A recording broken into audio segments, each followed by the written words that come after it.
for the hastening of the reappearance of the Imam of our time, Al-Imam Sahib al-Asr wal-Zaman, a third salawat in the loudest of your voices.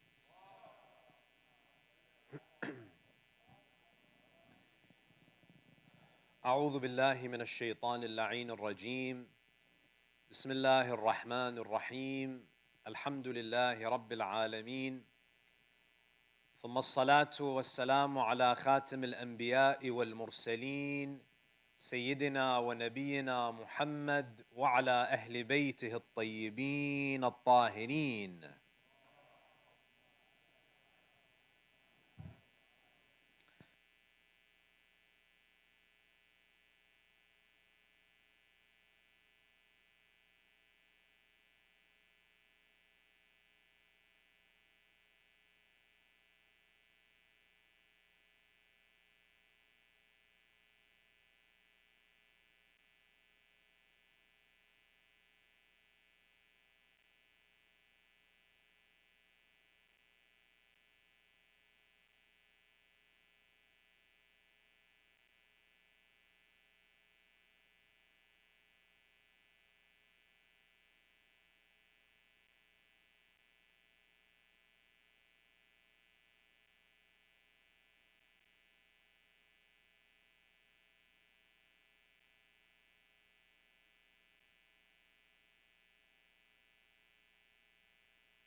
صلوا على محمد وآل محمد. اللهم صل على محمد. قال تعالى في كتابه الكريم بسم الله الرحمن الرحيم وجعلنا منهم أئمة يهدون بأمرنا لما صبروا وكانوا بآياتنا يوقنون. صدق الله العلي العظيم. صلوا على محمد وآل محمد.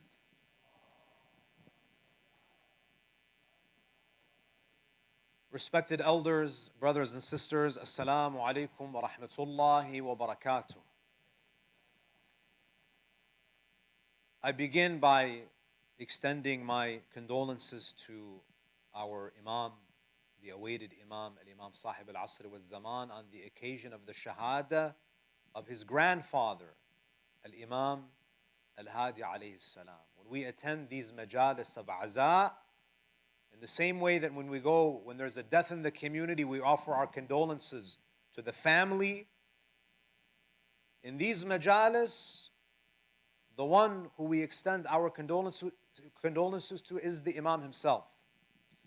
Tonight, we have the privilege of spending a little bit of time reflecting on the life of Imam al-Hadi alayhi salam. Specifically, I want to examine the political climate during the time of Imam al-Hadi. What were the things that were going on in the Ummah? Because you will find that the era of Imam al-Hadi alayhi salam in many ways is similar to our time. There are a lot of parallels between our time today and the time of Imam al-Hadi. The time of Imam al-Hadi is one of the most turbulent periods in the early history of Islam. There were a lot of political problems. there were a lot of deviations that had occurred during the time of the Imam. And in the brief time that I have tonight, I want to examine what were the deviations that were taking place? How did the Ummah deviate from the path of the Prophet? And what did Imam al-Hadi alayhi salam do to counter, to address the problems and the challenges of his time? So we want to look at, number one, some examples of the fitan, some examples of the tribulations and the false beliefs and the deviant sects that had emerged.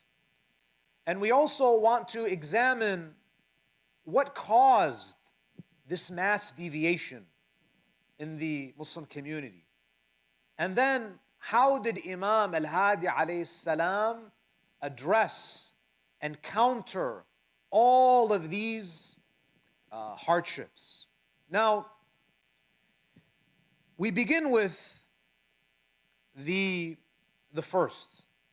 You see, my dear brothers and sisters, there were a lot of heretical beliefs, blasphemous ideas that had become mainstream in the conscience of Muslims, in the Muslim conscience. Now, why was this happening?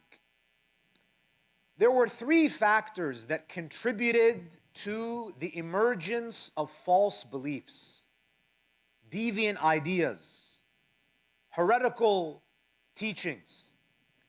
And the three factors that led to this were, number one, there was a political factor that contributed to this. There was an economic factor that created the environment for these deviant and misguided beliefs to emerge and spread. And finally, there was a social factor that contributed to the misguidance of many Muslims during the time of Imam al-Hadi. We look at the first, the political factor. You see, brothers and sisters, tyrants, oppressive regimes throughout history, they have always used religion, they've distorted religion to empower themselves. We see this in the past, and we see this even today. Oppressive regimes will always use deen to give themselves legitimacy. Because religion is so powerful, it's so potent, because religion has such great significance in the minds and the hearts of the people, Zalimeen will always they will always distort, they will always misconstrue religious teachings in a way that bolsters their own credibility, that empowers them, that strengthens them, that gives stability to their empires. And this is no different to what the Abbasids had done during the time of Imam al-Hadi. And even if you look at the Umayyads, when you look at what the Umayyads did, you have to understand that, number one, the Umayyads, the Abbasids, were terrified of the Ahlul Bayt, because they saw the Ahlul Bayt as a parallel power structure. They saw them as their rivals. And therefore, whenever the Imams would express a view on an issue, whether that issue is aqaidi, a theological issue, or a jurisprudential issues, the Abbasids, the Umayyads, they would always want to counter that opinion, because you always want to go against your rival. And this is why the situation became so bad that there were certain scholars within the Muslim Ummah who were basically employees of the government. And they would always issue religious verdicts to counter the teachings of the Ahlul Bayt. You know, there was one scholar who says that when I go down into sujood, I keep one eye closed and one eye open. They asked him, why do you do that? That's a strange thing to do. He says, because I don't know if Ja'far al-Sadiq used to open his eyes when he was in sujood or close them. So by closing one and keeping one open, I know that in some way I have opposed and I have stood against and I've contradicted the view of Ja'far al-Sadiq. This is the enmity that these people have. Because to give attention, to give legitimacy to the theological teachings of Ahlul Bayt, the jurisprudential teachings of Ahlul Bayt, you're giving them credibility.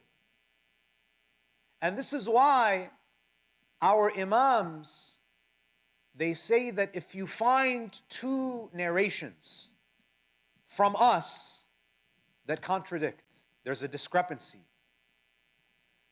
the haqq, the truth, is usually with the hadith that opposes the dominant Sunni view. Not because we're anti-Sunni, but because the governments would usually support and endorse and condone those views that were opposed to the teachings of Ahlul Bayt.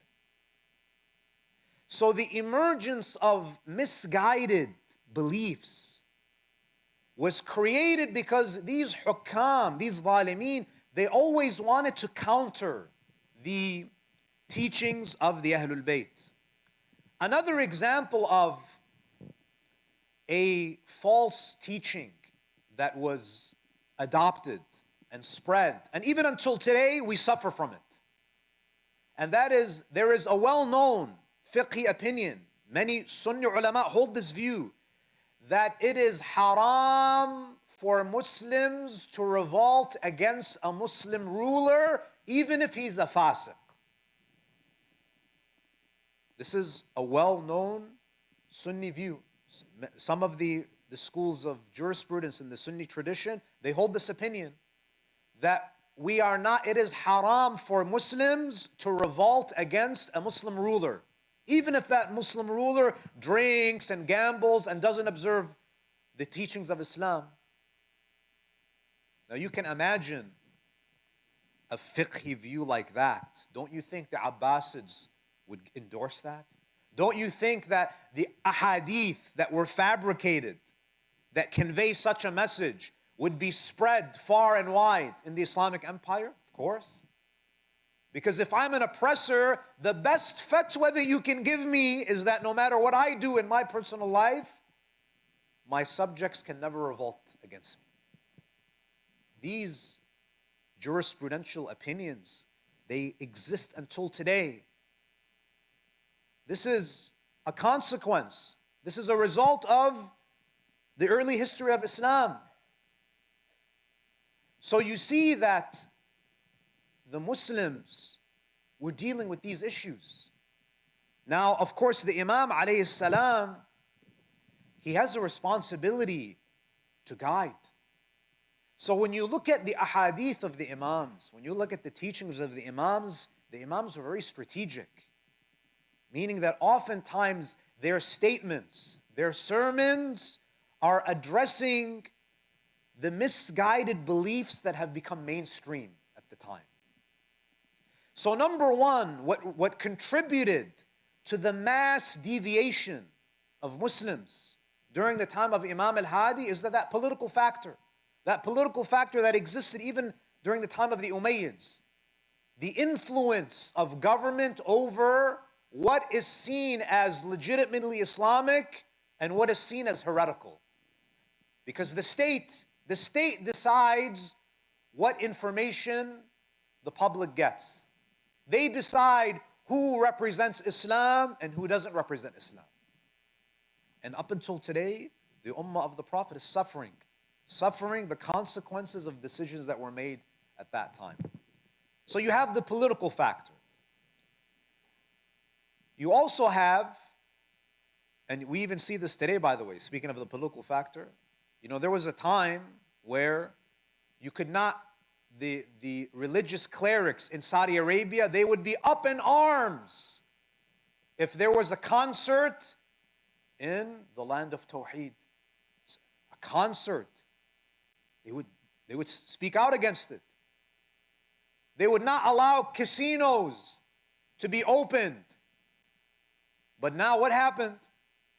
All of a sudden, because the one who's in power now wants these projects to move forward, now all of a sudden, of course, many scholars were imprisoned, but you're always going to find scholars who are going to give you that stamp of approval. So number one is the political factor. Number two, the economic factor. There was a lot of poverty during the time of Imam al-Hadi alayhi salam.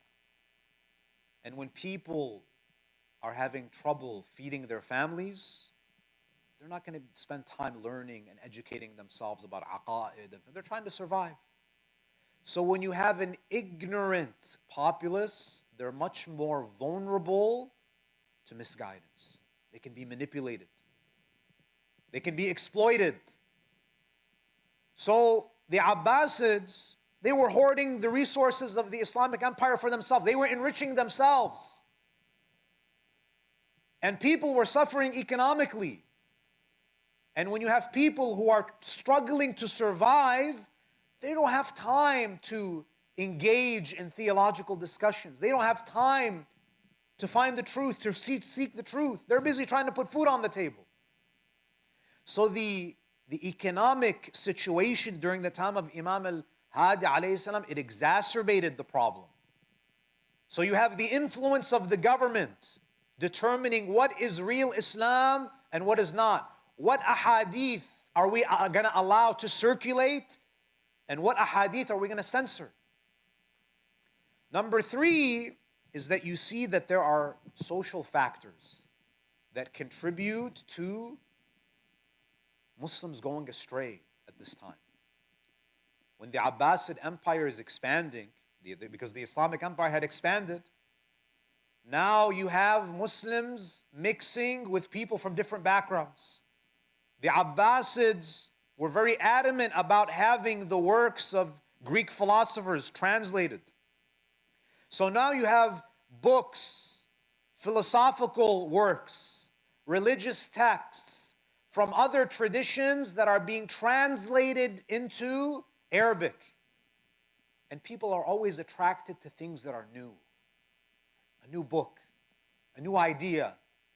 And all of this was done intentionally to keep people busy and preoccupied so they turn away from the family of the Prophet. This was their strategic plan, to preoccupy the mind of the Muslim, to distract. So Imam al-Hadi alayhi salam finds himself in this type of climate.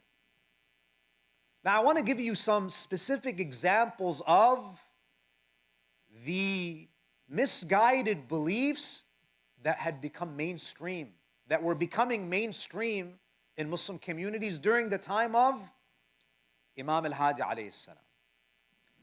One of the things that was normalized by the Abbasids especially by Mutawakkil, was the normalization of enmity towards the family of the Prophet. Normalizing it. Normalizing hatred toward the family of Rasulullah, to such an extent that Az-Zahabi, who by the way is a staunch critic of Shi'ism, he is a scholar in the Sunni tradition, a scholar of hadith. He reports the following in his Tarikh al-Islam, just to give you the sense of how much Mutawakkil hated the Ahlul Bayt, how much he hated the Shia. There was a Sunni scholar who was in his presence who mentioned the following hadith from Ali ibn Abi Talib, who quotes the Prophet saying, أن النبي أخذ بيد حسن وحسين. The Prophet took the hand of Hassan and Hussein. And he said, من أحبني وأحب هذين. Whoever loves me and loves these two boys. وأباهما وأمهما. Whoever loves these two boys, their father and their mother, كان معي في درجة يوم القيامة. You will be with me at my level on the day of resurrection. Mutawakkil hears this person narrating this hadith. Dhahabi says, أمر المتوكل بضربه ألف صوت. Mutawakkil immediately, when he hears this hadith is mentioned in his presence, hadith of the Prophet, he orders one of his henchmen to whip this man 1,000 times. 1,000 times. So as he's being whipped, one of his aides, one of the men who's in his presence, by the name of Ja'far ibn Abdul Wahid, he says to him, هذا رجل من أهل السنة. This is a Sunni scholar that you're ordering to be beat mercilessly. وَلَمْ يَزَلْ بِهِ حَتَّى تَرَكَهُ. They continue to beat him and beat him and beat him. Now, Al-Khatib al-Baghdadi, other Sunni scholars, they try to explain, because unfortunately, there are some who consider him to be the reviver of the Sunnah. Mutawakkil is described by some Muslim scholars as the reviver of the Sunnah. And this requires another discussion. So he says, they try to make an excuse, they try to justify why Mutawakkil was beating this individual for narrating a hadith of the Prophet. They say, ظَنَّهُ الْمُتَوَكِّلْ رَافِضِيًّا فَلَمَّا عَلِمَ أَنَّهُ مِنْ أَهْلِ السُّنَّةِ تَرَكَهُ. Mutawakkil did this because he thought that guy was a Rafidi, i.e. that he was a Shi'i, and then when he discovered he was a Sunni, he stopped, as if this is supposed to be some type of justification. A hadith of the Prophet is mentioned, and a man is beat for mentioning a hadith that praises Hassan and Hussein and Ali and Fatima. Imagine. This is being normalized. This is the culture that exists at the time. Another example is Mutawakkil. He hires a man by the name of Ibn Sikit, famous personality. He hires a scholar of Islam to teach his children. And this, let me take a moment and pause here. Isn't it sad that someone like a Mutawakkil wants an Islamic scholar to teach his kids, while there are people in the Muslim community who are totally happy to hand over their kids to people who are the furthest away from Allah subhanahu wa ta'ala. Imagine. Mutawakkil is more careful about who's teaching his kids than some of us. Who are we handing our kids to when it comes to tarbiyah? In any case, Ibn Sikit was a Shi'i, but Mutawakkil did not know. He was an undercover Shi'i. He was in taqiyya. Mutawakkil, he hires him to teach his kids. He was a grammarian, expert in Arabic grammar, and he was a mufassir of the Quran. So he was hired. Imagine how good you have to be that Mutawakkil, out of everybody, he chooses you. And this shows you how, and by the way, Ibn Sikit was a student of Imam al-Hadi, companion of Imam al-Hadi. You see how when the Imams train people, they excel at what they do. He was a Shi'i. So he brings him. One day, he asks Ibn Sikit, who do you think is better, Hassan and Hussein or my two boys? Now, Ibn Sikit, he had a little bit of that Abu Dhar vibe, where you can't stay silent. You got it. When you see people insulting the family of the Prophet or trying to equate others, he couldn't keep it to himself. So when Ibn Sikit saw that Mutawakkil is insinuating that, Hassan and Hussein are lower than my sons, what does he say?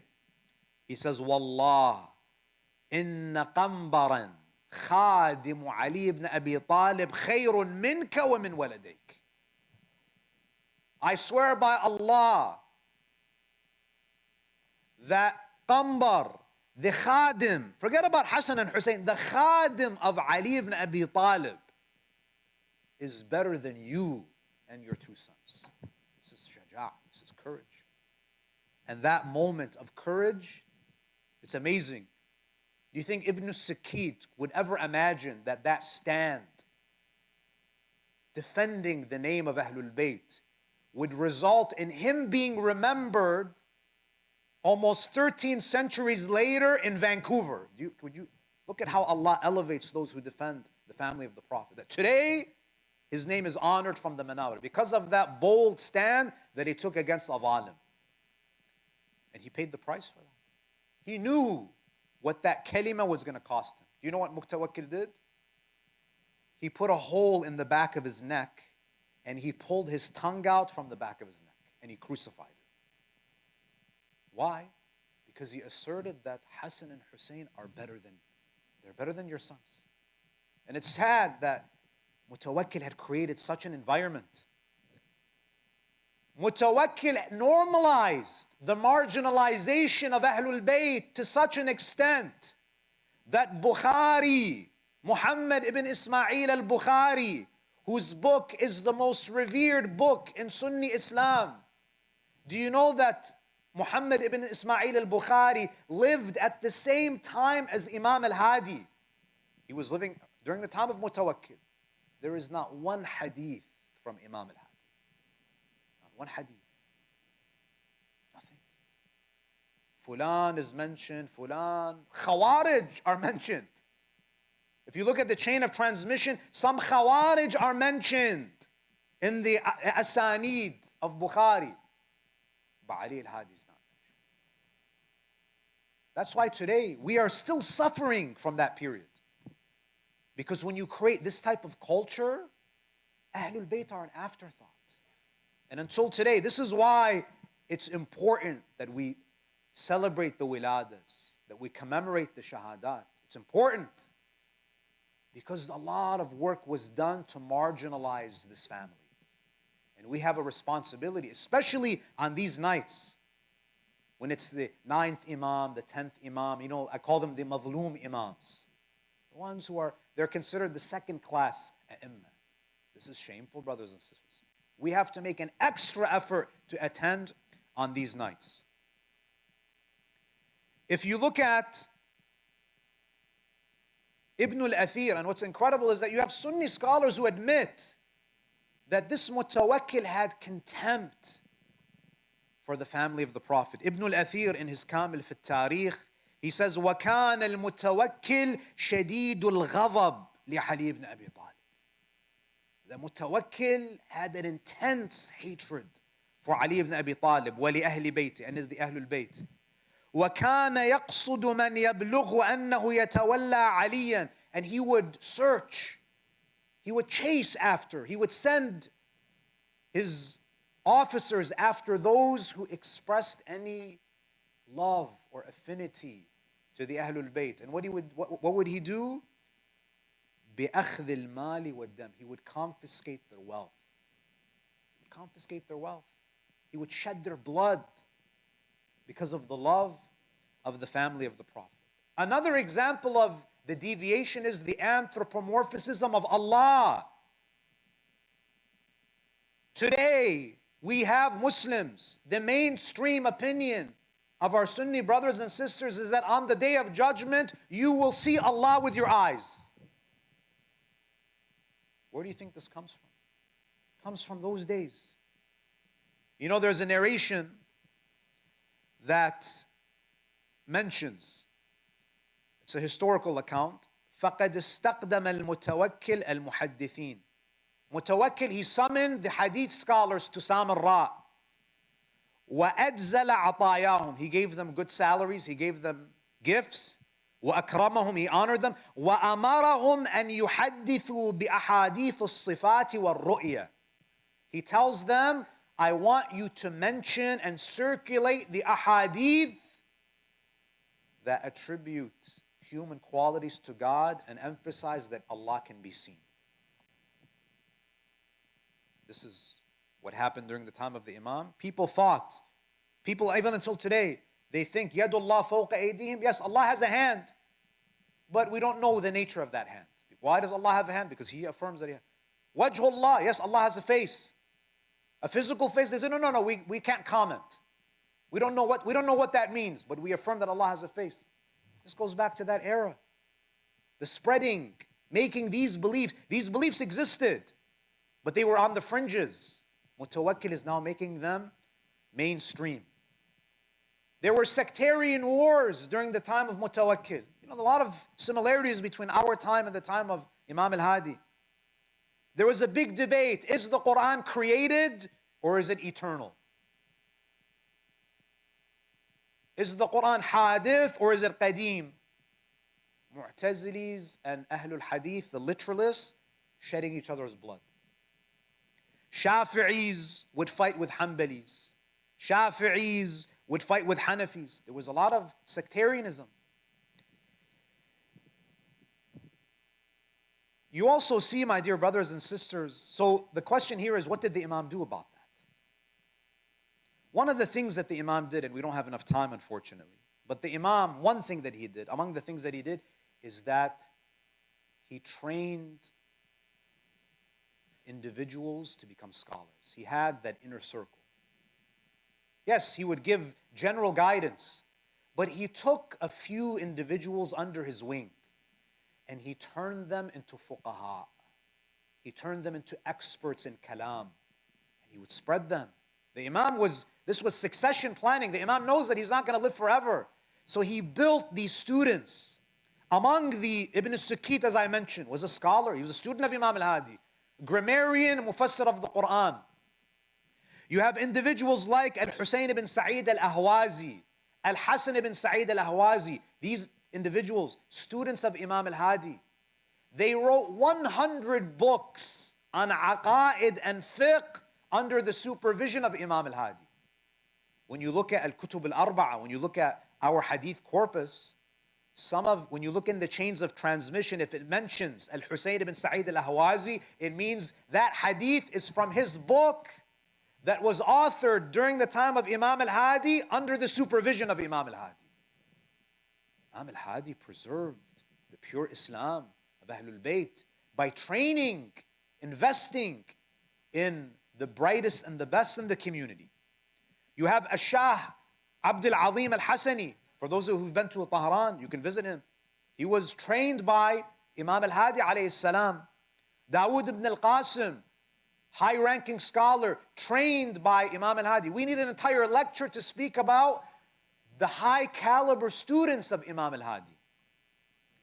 When it comes to aqaidi issues, there were some within the Muslim community who believed in jabr. They believed in predestination. The Mu'tazilis believed in complete free will. Imam al-Sadiq would say what? لا جبر ولا تفويض ولكن أمر بين أمرين. It's not predestination, nor is it complete free will. It's something in the middle. But what does that mean, something in the middle? The narrations tell us that a group of Shia from Ahwaz, they send a message to Imam al-Hadi. They say, Ya ibn Rasulullah, what is the meaning between amrun bayna amrayn? You know, sometimes the Imam, he would address the deviation indirectly through his students. Sometimes he would address it directly. We have Imam al-Hadi's letter. Imam wrote a letter giving an in-depth explanation of what Imam al-Sadiq meant by amrun bayna amrayn. That's what Imam al-Hadi did. Another thing that Imam al-Hadi alayhi salam did was what? Az-Ziyara al-Jami' al-Kabir. This was Imam's reaction to the normalization of marginalizing Ahlul Bayt. People are cursing, marginalizing, sidelining Ahlul Bayt. The Imam alayhi salam presents Ziyaratul Jami'ah. Why? It's not just a ziyarah. It's a crash course on the integral role that Ahlul Bayt play in deen and in the cosmology of Allah's creation. And this is why, and look, I want to read just the beginning of the hadith and we'll conclude. A man comes to Imam al-Hadi. He says, Ya ibn Rasulullah, علمني قولا أقوله بليغا كاملا إذا زرت واحدا منكم. O Imam, teach me a comprehensive, eloquent ziyarah whenever I want to visit any of you Imams. So the Imam, look at what he says in the beginning. You know, we jump right into Ziyaratul Jami'. Look at what the Imam says before he dictates to him Ziyaratul Jami'. He says, فَقَالْ إِذَا صِرْتَ إِلَى الْبَابِ. Imam al-Hadi, he says, when you get to the door, when you get to the gate, whether it's in Samarra, whether it's in Najaf, whether it's in Karbala, whether it's in Baghdad, when you're at that door, the Imam says, فقف, stand. واشهد الشهادتين. Say لا إله إلا الله محمد رسول الله وأنت على غسل. لا بصلوا على محمد وآل محمد.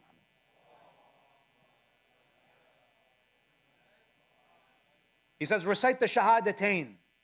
Be on ghusl. And then he says, فَإِذَا دَخَلْتَ وَرَأَيْتَ الْقَبْرِ. When you enter and you see the grave, when you see the darih, say Allahu Akbar 30 times. He says, when you move a little bit closer, say Allahu Akbar another 30 times.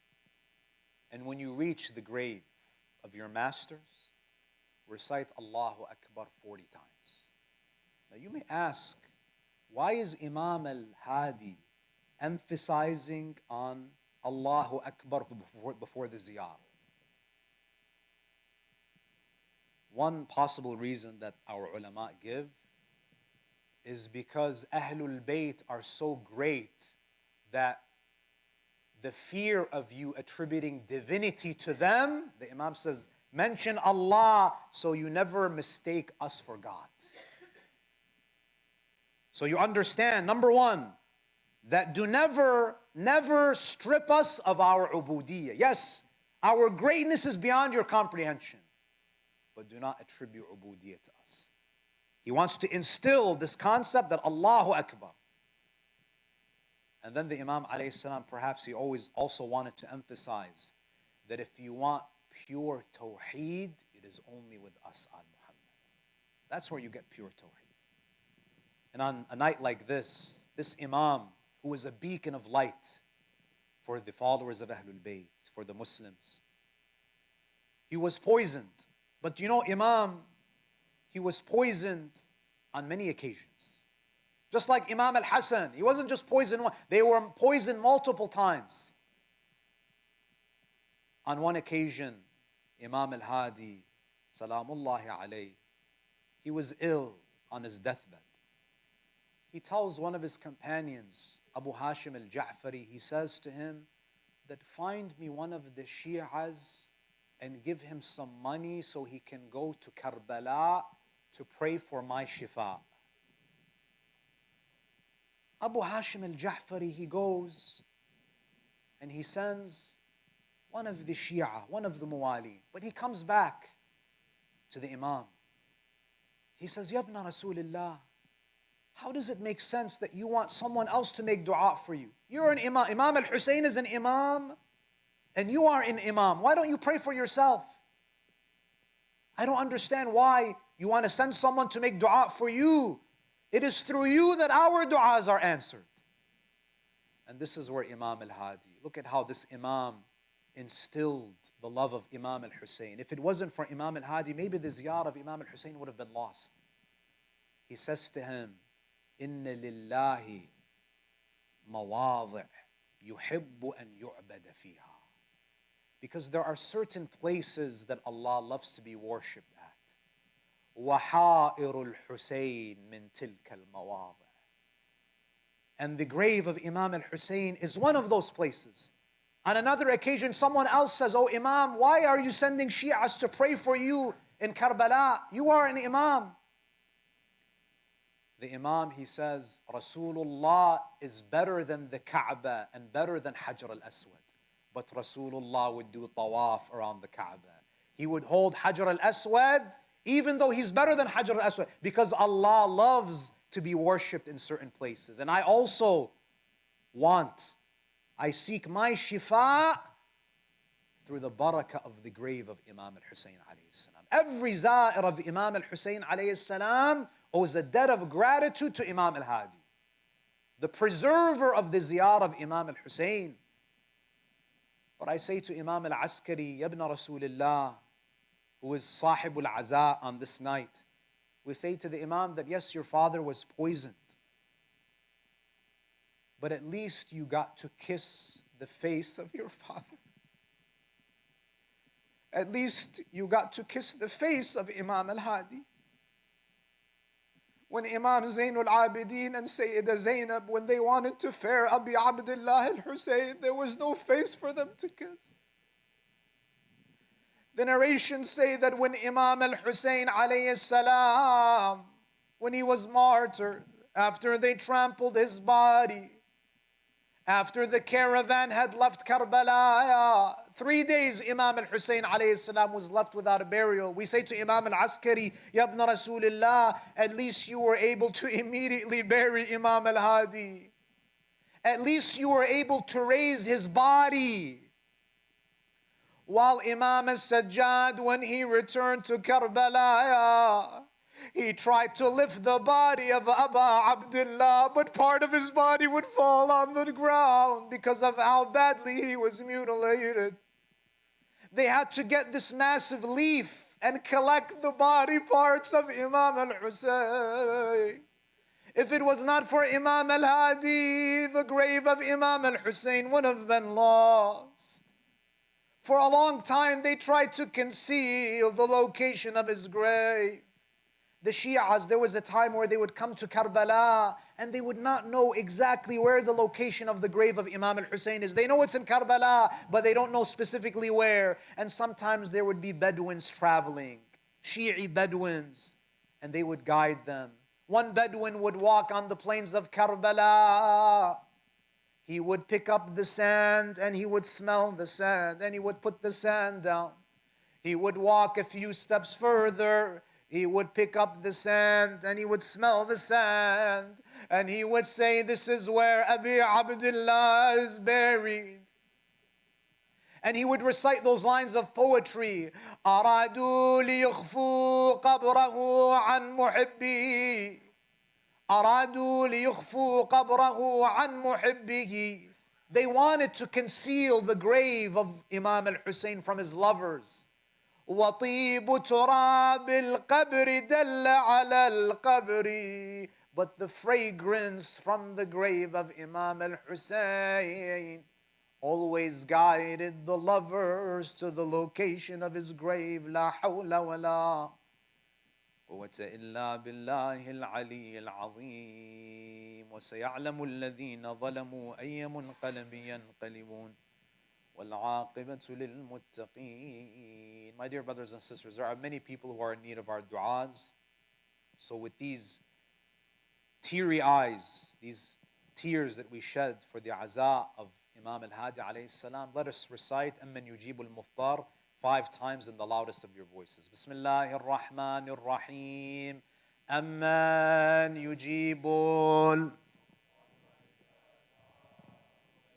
Louder.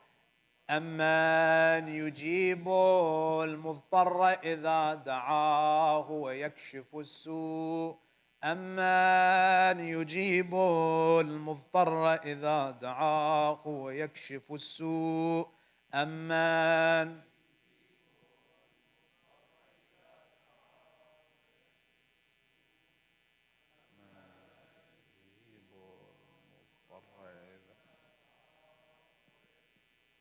وإلى أرواح المؤمنين والمؤمنات رحم الله من قرأ السورة المباركة الفاتحة مسبوقة بالصلاة على محمد وآل محمد.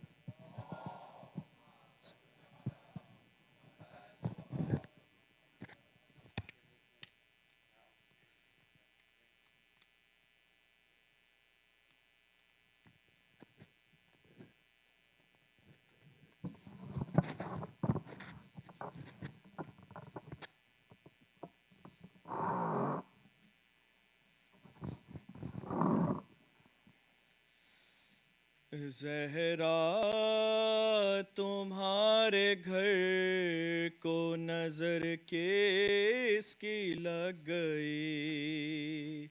Zahra तुम्हारे घर को नजर किसकी लग गई. ज़हरा तुम्हारे घर को नजर किसकी लग गई. कल जद पे थे हुसैन ओ हसन, कल जद पे थे हुसैन ओ हसन, आज है नकी. ज़हरा तुम्हारे घर को नजर के इसकी लग गई। ज़हरा तुम्हारे घर को नजर के इसकी लग गई। ज़हरे दागा मिला कभी चलती रही छुरी, बदला अली का लेते थे इस तौर से शकी। सादात से न जाने हुई कैसी दुश्मनी, ज़हरा तुम्हारे घर को नजर के इसकी लग गई। ज़हरा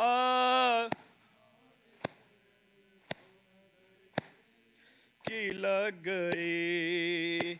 औलाद फातिमा ही है कुरान किबरिया, अफसोस उसको लोगों ने पामाल कर दिया। वो जुल्म था के आया ये तत्हीर रो पड़ी। ज़हरा तुम्हारे घर को नजर के इसकी लग गई। ज़हरा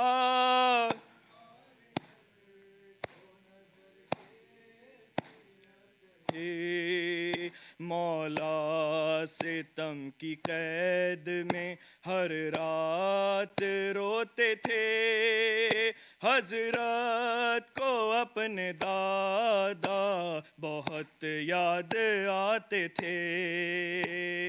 दिल फटता था हुसैन की जब याद आती थी।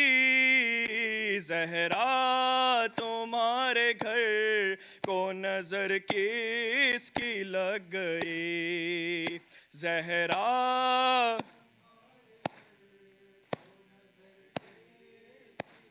गई। ज़हरा ने अपने बेटे का सर गोद में रखा, माथे को अपने बेटे के इस तरह चूमा था जैसे गला हुसैन का रो कर थी चूमती। ज़हरा तुम्हारे घर को नजर की इसकी लग गई। ज़हरा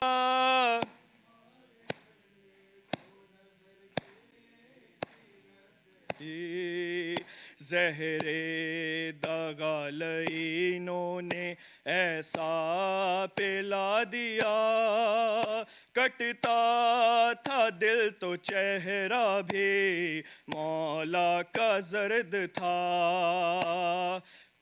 दर्द दिल लबों पे सदा या अली। ज़हरा तुम्हारे घर को नजर की इसकी लग गई। ज़हरा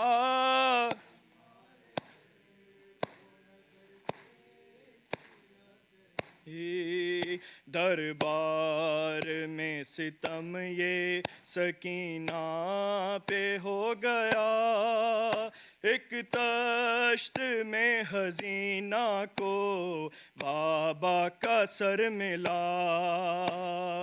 उस पर सितम लबों पे लई मारता छड़ी। ज़हरा तुम्हारे घर को नजर के इसकी लग गई।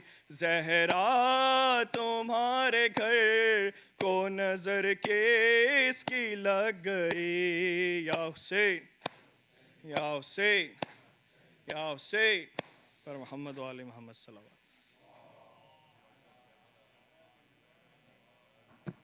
Brothers and sisters, if I can ask everyone to be seated for a few announcements. Thank you.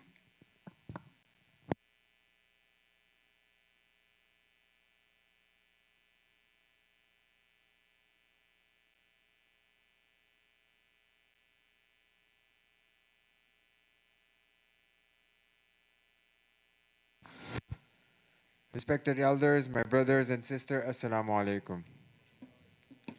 If I can ask everyone to please recite Surah Fatiha for Marhum Abdul Hussein Alana, Marhuma Shireen Alana. Al-Fatiha.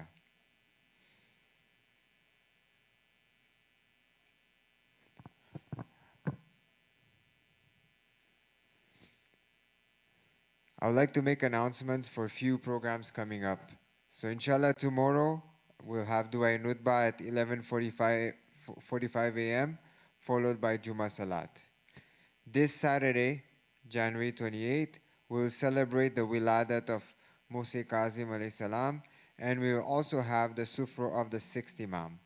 The program will start at 5:15 p.m. with Salat, followed by Quran, lecture, Munajat, announcements, and then Niyaz. We are looking for sponsors for the Niyaz, so if you are interested to donate, please see Brother Najmul Jafar or Sister Tyra Rashid for donation. On Sunday, January 29th, we will have Fajr Salat at the center at 6:30 a.m. And then at 11 a.m., there will be Yasin at Forest Lawn Cemetery. Everyone is encouraged to be part of all the programs. On February 4th, we have a special celebration planned for Imam Ali Wiladat alayhi salam.